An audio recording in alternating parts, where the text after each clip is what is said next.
We are down in southern Arizona on the public lands of the Coronado National Forest. And this is the third year in a row that I've got to come down in the winter to hunt Coues deer and whatever else that we run into. So I've been coming down with Randy, obviously, and filming. And last year, we were lucky enough to have Randy say, hey, you should go down and kill some javelina before we get there, so we have some javelina to cook, because we had the wild game chef Hank Shaw with us last year. So my wife and I went down early and got to hang out and kill a couple javelina with our archery equipment, which was awesome. Pretty cool looking animals. They're goofy. I love it down here. It's super nice. It's this tons of public land, so many animals to chase, and these crazy little ghost-like deer. The last 2 years we've been chasing them with archery equipment, and we've gotten close. Randy got really close the first year. I got close once last year, but we never were able to seal the deal, so it seemed necessary to apply for a rifle tag this year. So I party applied with Wade Zarlingo, who's been down here the last 2 years with Randy as well. He's Randy's friend from college days, and then now he works for Arizona Game and Fish. So he's a great guy to come down here with and show us around. He knows this place well, knows the deer, knows all the other small game species. So yeah, there's no way it's not going to be a good time. Boss is back in Montana, but it's day one of Coues. There's not a whole lot that, well, hey, I shouldn't say that. There could be a lot that could happen today. So far, we flew into Tucson, met up with Wade, and we're gonna go try to find some Coues deer. We're gonna drive around, get the lay of the land. We have been in this area, but we just kind of want to see if we're seeing deer, drive around, figure out what's what, and then figure out a plan for tomorrow.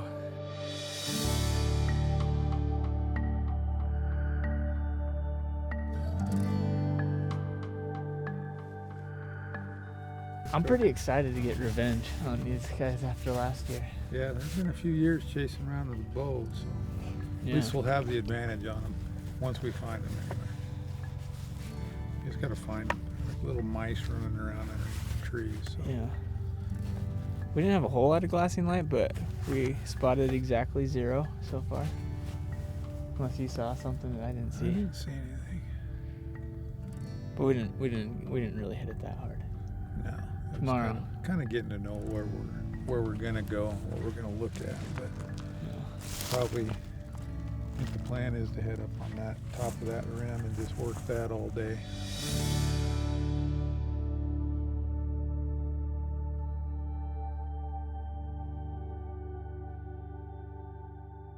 So Wade had scouted out an area and had this ridge picked out that you could glass a ton of country from.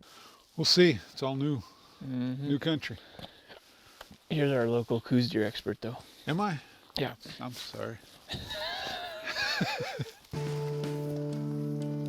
We hiked up that first thing in the morning and just got set up in a spot. And what we would do is we kind of set up in a spot, grid it slowly a couple times, look for any deer, and then move it up to the next knob and do the same thing over again. 2 does and a fawn on the skyline. That was working well. We saw some does.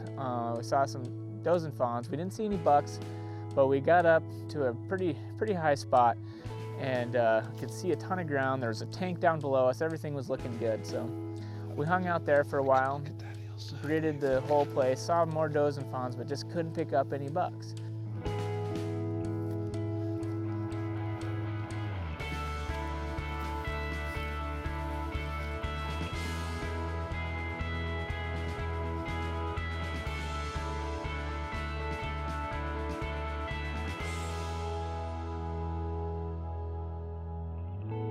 These saddles look really good.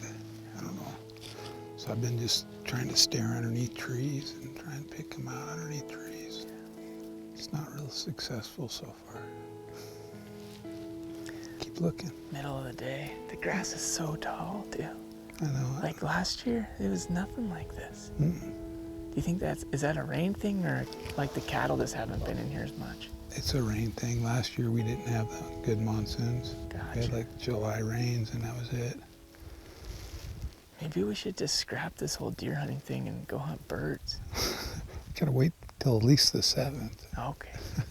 Last year when we were down here, we were seeing a lot of bucks with the does and fawns, but it was also during the rut. And so this stuff is all pre-rut. The bucks are not with the does yet. So we just kind of had to keep looking, find the little hidey holes wherever they were away from the does and fawns.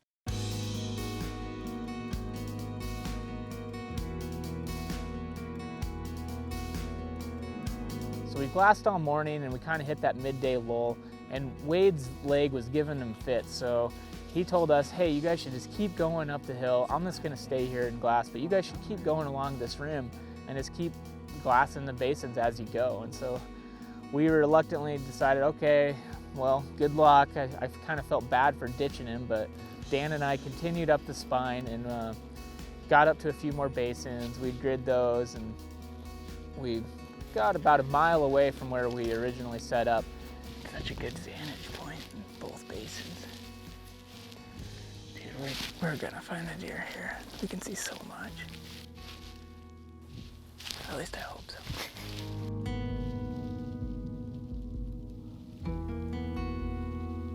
We kept glassing, and eventually I picked up some movement really far off in the distance. And then I looked and I was like, man, that sure look like deer legs. It just looks like deer legs. And I kept seeing them move, but part of me thought they were grass, and I kept staring at it, kept staring at it, kept staring at it. And then all of a sudden it moved. And then I confirmed, okay, this is a deer. Oh, there it is.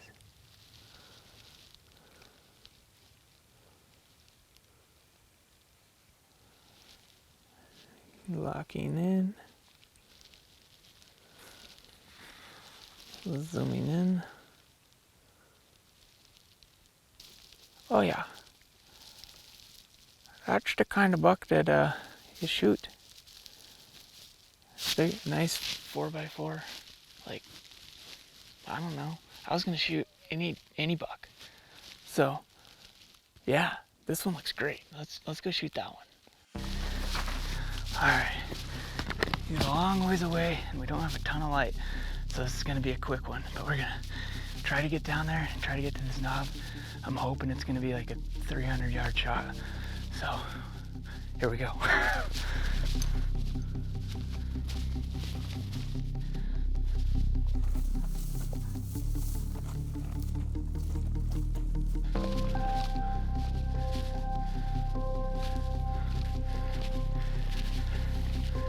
We made pretty good time. We got there in less than a half hour, and we crest up the ridge, and it was amazing because it never works out this well. But I crest out on the top of the ridge, I put up my binoculars, and the buck is standing exactly where he was before.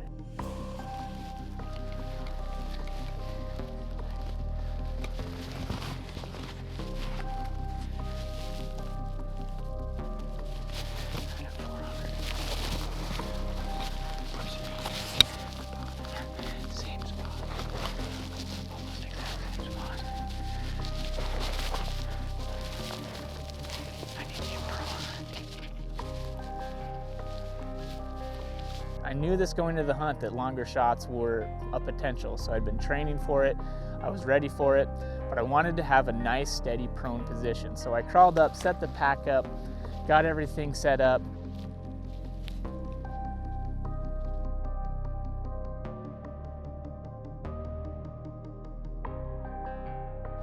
That's every 399. I'm gonna take my time. I'm gonna shoot him.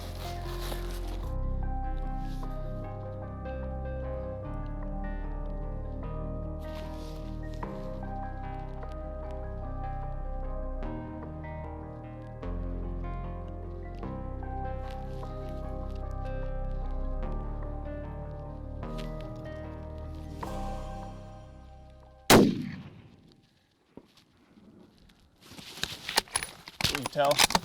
No, What? I couldn't tell. Got him. Dropped him. I don't know if I hit him on that first shot or not. I couldn't tell. But he stopped again, and so I shot again, and he just dropped, and he's kicking. Oh.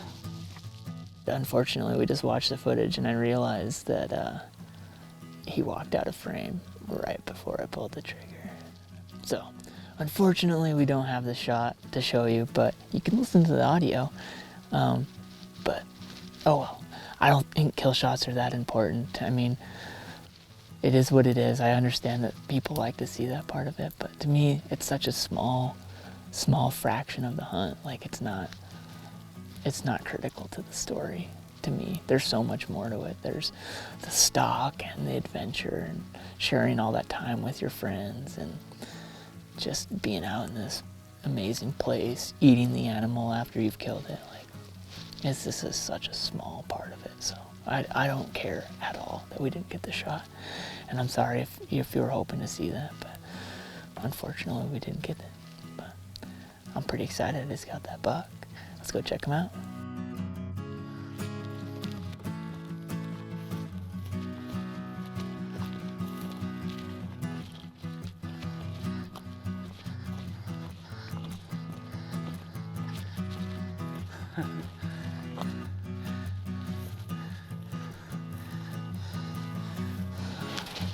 That's awesome.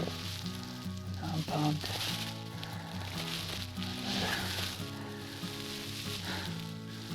We have Coues deer meat. I think that's what I'm most excited for. I was gonna shoot the first buck I saw, basically. I was considering shooting a spike. The only reason I was potentially not gonna shoot a spike was because of there being less meat. But man, first buck, this is the first buck we saw. I'd say I'm super happy with that for first buck. Seeing, oh man. It's bittersweet. I mean, I killed a great Coues deer. It's my first buck, but at the same time, I did just take the life of an animal, and there's always a little bit of guilt that comes with that, but at the same time, elation, because this is a cool species and a cool landscape, and it's the first time I've ever been able to take one, and it was a great buck.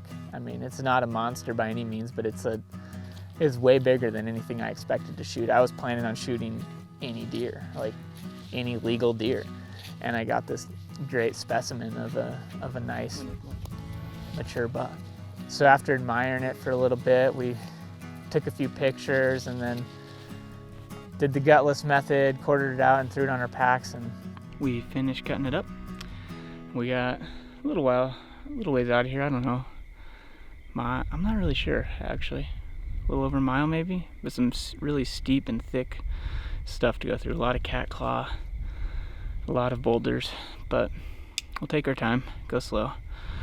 And hopefully Wade's waiting back at camp with the fire going, and we'll throw some tenderloins or something on there, and we'll have fresh Coues deer tonight. I'm excited, but first we got to get out of here, which might be an adventure.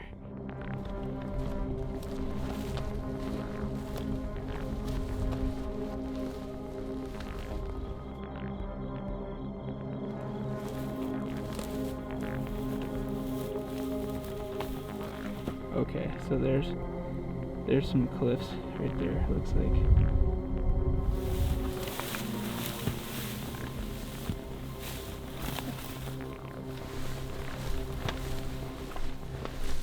Did you get it done? Nice. That's awesome, dude. First buck we saw. Congrats, man. That's awesome. Yeah, I'm super excited. That is a good buck, too. Yeah, I was ready to shoot any buck. That's super pumped with this one. Nice, dude. That's awesome.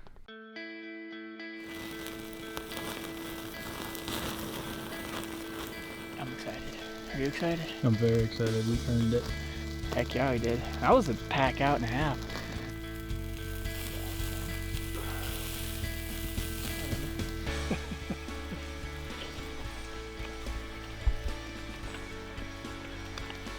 It's tasty. This is a great first day. This is the first day of the hunt, and we killed a buck. And Wade still had a tag, and we still could go hunt small game, birds, all that. And so it was, what a great way to start the hunt.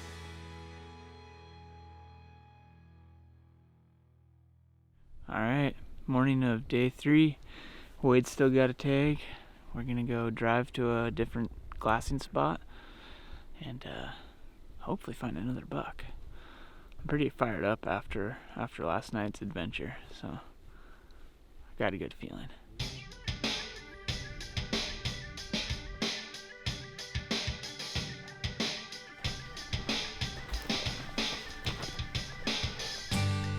So on the second day, Wade's leg wasn't feeling great, so we just kind of kept close to the roads. We were just driving around and we'd get up to these glassing knobs and just grid close to the road, and that's just what we did. And there's plenty of deer close to the road. We spotted does and fawns, but we just could not find bucks.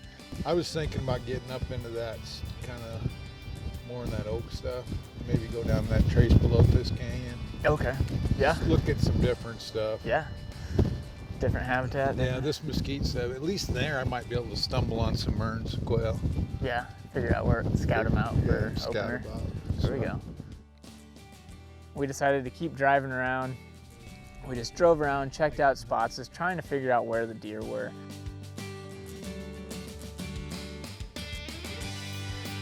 That was a big covey of Merns. That was cool. Usually there's 8 birds or so. That was at least 12. I counted, and I was seeing other ones kind of scatter in and out. But dang, they get me excited, dude. Yeah. That is weird. Opening day is Saturday. Yeah, we'll have to remember this spot because they don't move very far. They'll probably stay right in here. I'll mark it. They'll stay right in here. So when we're driving back to camp, we drove past this little stock pond, and there's a couple ducks sitting on it. I love this. Break up a good boring deer hunt with some little water zone.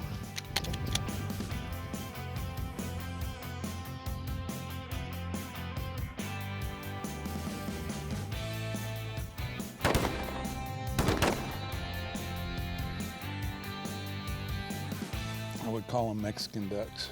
See, look how dark that one. Yeah, they definitely are. Because see how dark this one is compared to this one. So this is the hen. Okay, and so this is a drake. Yeah. Very cool. We had 2 great ducks to eat that night, and those suckers were tasty. Like, we just breasted them out, took the legs off, threw them on the grill, and it was fantastic. Like, ridiculously good. There's this one spot, and it was the closest place that I got to killing a buck with my bow the previous year, and there was a lot of deer in there, and so we decided to go check that out.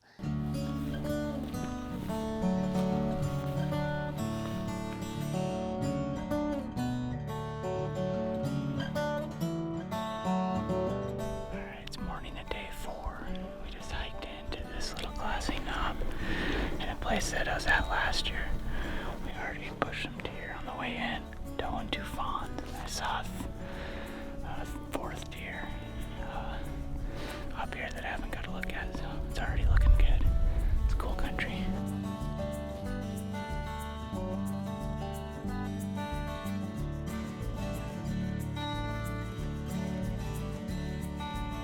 We had been glassing for a long time, and then all of a sudden Wade just says, "Hey, I got a couple deer that are bedded under this tree, and I can't tell what they are." And so we get out the spotting scope again. I zoom in, and I can't tell what they are. Can't tell. I'm looking, and all of a sudden, finally, one of them turns their head, and I'm like, "It's a buck."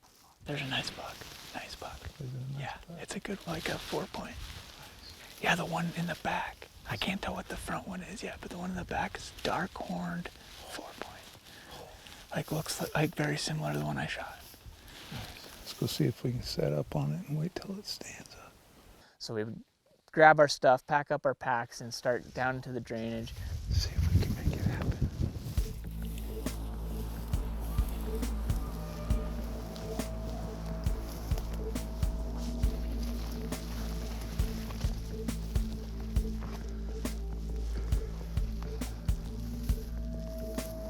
We get up to this rock pile, and we can see that now that there are 2 bucks under the tree. Both of the deer are bucks. I'm gonna see if I can get to this next rock pile. Drop down here. Like another 70 yards. Okay. Sounds good. Where I can get set up on level ground, dude. I stay back while Dan and Wade move forward, and I just wanted to keep an eye on the bucks to make sure that they don't spook while those guys are getting the last 100 yards. So they're right through there. So we're gonna see if we can stay right behind that. Just slide underneath it over there by that rock pile. Get set up.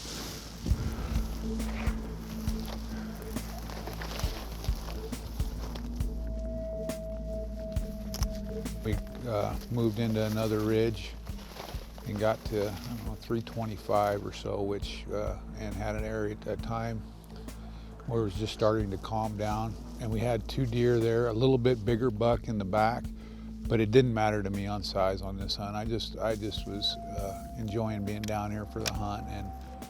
And the other one wasn't much bigger. And basically the first buck that stood up and gave me the opportunity.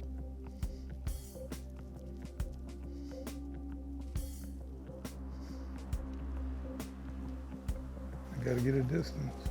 250. 250. 250. He swung to the left a little bit, right? Yep, he's still walking. I still got him.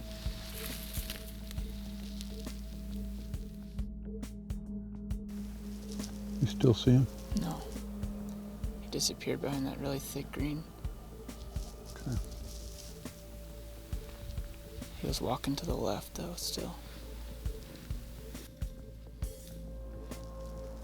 There he is, there he is. He's back on the right, came out the right.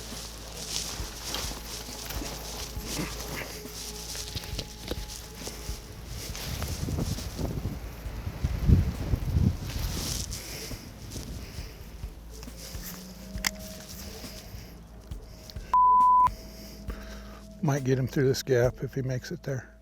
Ready? Hit him. Sounded like a good hit.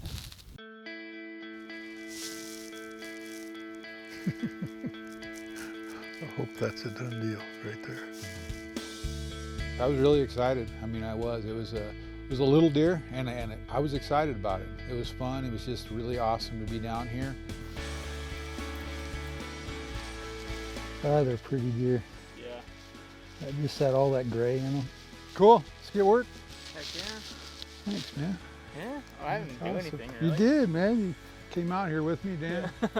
Well, Thanks. so on the 3rd day of the hunt, we already have 2 bucks on the ground, and we still have 4 days left in Arizona. If you're watching this footage.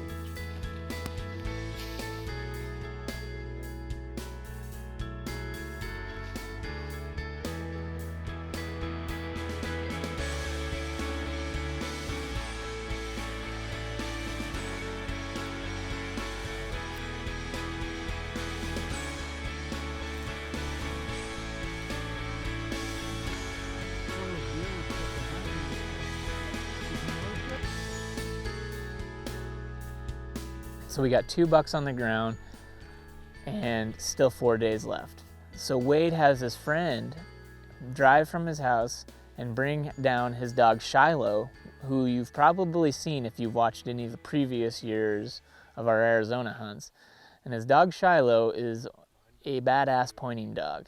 And so we spent the next few days hunting Mearns quail in the oak-covered hillsides of Arizona, and that is ridiculously fun. We're just going to walk straight out of camp and kind of hit some of these canyons where we've got some good oak cover. Looking at, trying to find stuff that's 25 to 40% canopy cover oaks, and look for diggings on the ground as we're going. And the dogs should do all the work. We should just be able to hang out and wait till they go on point, and then do the attack on them. That's the plan. So we'll see. So, and the weather is pretty nice. I mean, we've got a good breeze, got a lot of moisture on the ground. So if there's birds in here, we should be pretty, the dogs should be able to find them. Conditions are pretty good, I think, so.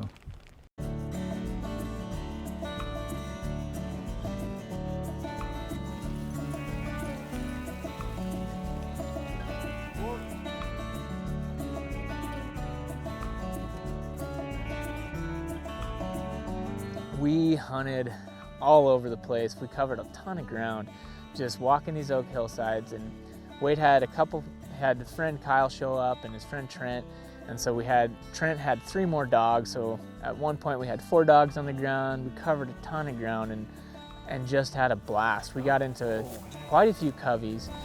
Good boy.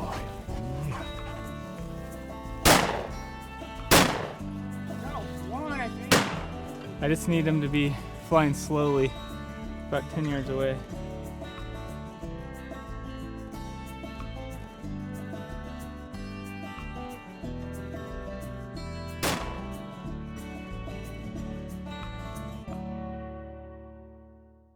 Hi, how are you?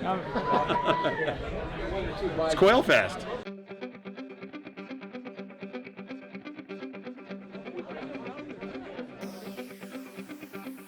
So we went to Quail Fest. It's this cool festival that's put on by Southern Arizona Quail Forever. They have a bunch of vendors there, a bunch of different organizations sharing information, talking about quail.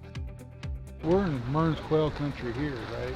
But what other species are there in Arizona that, I mean, kind of could be centralized around maybe the Tucson area?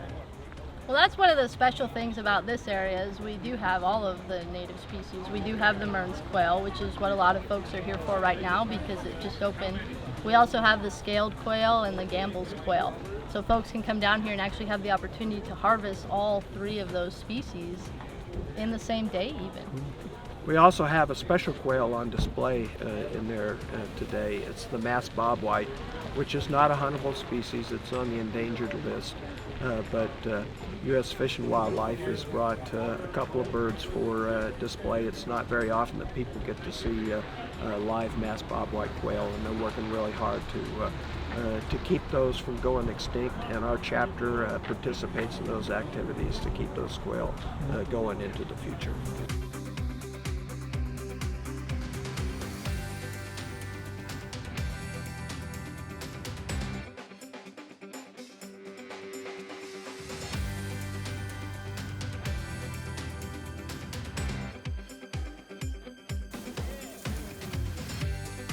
Juvenile rooster.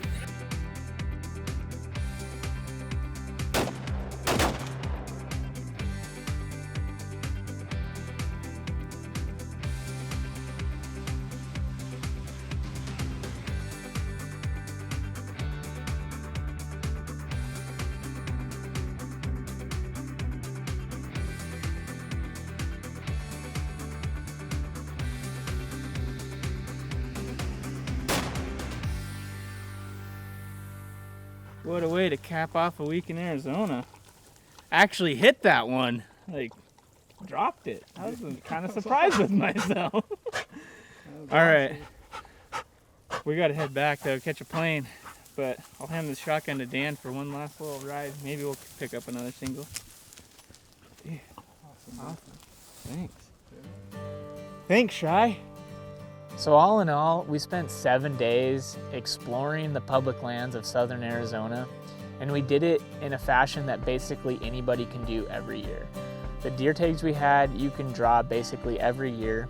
The quail you can hunt every year, the doves you can hunt every year, the ducks you can hunt every year. So none of this was a special permit, it was all on public land, and we spent 7 days having an absolute blast. And it's during a time of the year that there's not a whole lot going on, at least in Montana where I usually hunt. So it was a great opportunity to come down and try something new, have really mild, warm weather, and just chase these crazy ghost-like deer. I'm definitely looking forward to coming back. I know that I'll be back because this place is incredible. I've already thought about wanting to come to it again with my wife or with my dad and just share this place with other people. It's just super fun. It's a really cool landscape. It's cool animals that live down here, and I know I'll be back. So I'm looking forward to the next time I can get back to southern Arizona and chase whatever it might be. I don't think I'll ever accumulate any points in Arizona for deer because I'm gonna keep burning them on these hunts. It's just too much fun.